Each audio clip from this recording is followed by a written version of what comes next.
पिछले 9 महीने से कार्यवाहक कुलपति के भरोसे चल रहे राजस्थान स्वास्थ्य विज्ञान विश्वविद्यालय को जल्द ही नया मुखिया मिलेगा।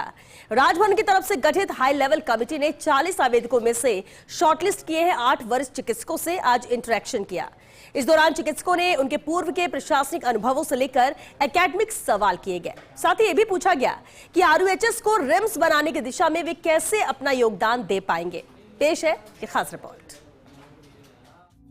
पिछले लंबे समय से अलग अलग मामलों को लेकर चर्चाओं में चल रहे राजस्थान स्वास्थ्य विज्ञान विश्वविद्यालय में स्थायी कुलपति लगाने की कवायद अब तेज हो गई है। राजभवन की तरफ से गठित चयन समिति ने आज कुलपति के लिए आवेदन करने वाले चिकित्सकों के इंटरव्यू लिए।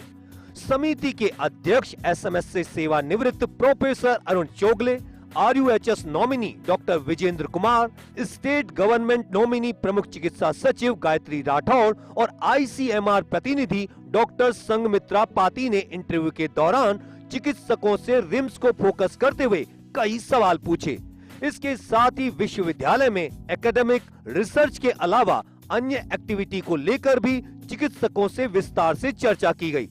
जिन चिकित्सकों को इंटरव्यू के लिए शॉर्टलिस्ट किया गया उनमें एसएमएस के पूर्व अतिरिक्त प्राचार्य doctor SM Sharma, doctor Rajesh Sharma, Ajmer medical college के पूर्व प्राचार्य doctor VB Singh, Udaipur medical college के प्राचार्य रहे डॉक्टर लाखन पोसवाल के अलावा doctor Pankaja, doctor Yogesh Sareen, doctor Bhagwant Rai Mittal और डॉक्टर प्रमोद गोविंद राव येवले का नाम शामिल रहा।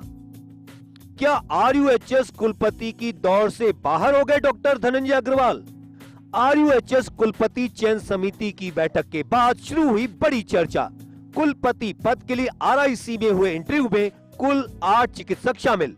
करीब 1.5 घंटे चली प्रक्रिया में राजस्थान से doctor SM Sharma, doctor Rajesh Sharma, doctor VB Singh व डॉक्टर लाखन पोसवाल से समिति सदस्यों ने किया इंटरेक्शन।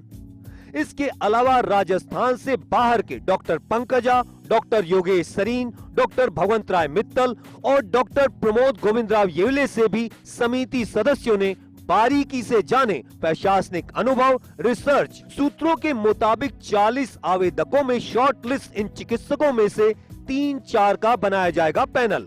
समिति की तरफ से तैयार इस पैनल में से ही मेरिट के आधार पर किया जाएगा कुलपति का चयन।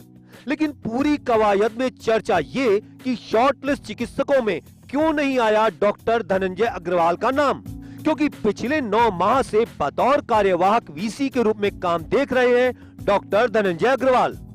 ऐसे में अब सबकी निगाह राजभवन पर टिकी, जहां से लगेगी कुलपति के नाम पर फाइनल मुहर। अब जैसे ही इंटरव्यू की प्रक्रिया पूरी हुई, वैसे ही प्रक्रिया में शामिल चिकित्सकों ने लॉबिंग शुरू कर दी है। अधिकांश चिकित्सक किसी न किसी तरीके से पद पाने के लिए जुगाड़ में जुट गए हैं। लेकिन सूत्रों की माने तो 1.5 घंटे चले इंटरव्यू के आधार पर अब कमेटी 3-4 चिकित्सकों का पैनल बनाकर राजभवन भेजेगी, जहां से संभवतया 1 पखवाड़े के भीतर मेरिट के आधार पर विश्वविद्यालय के नए कुलपति का नाम घोषित किया जाएगा।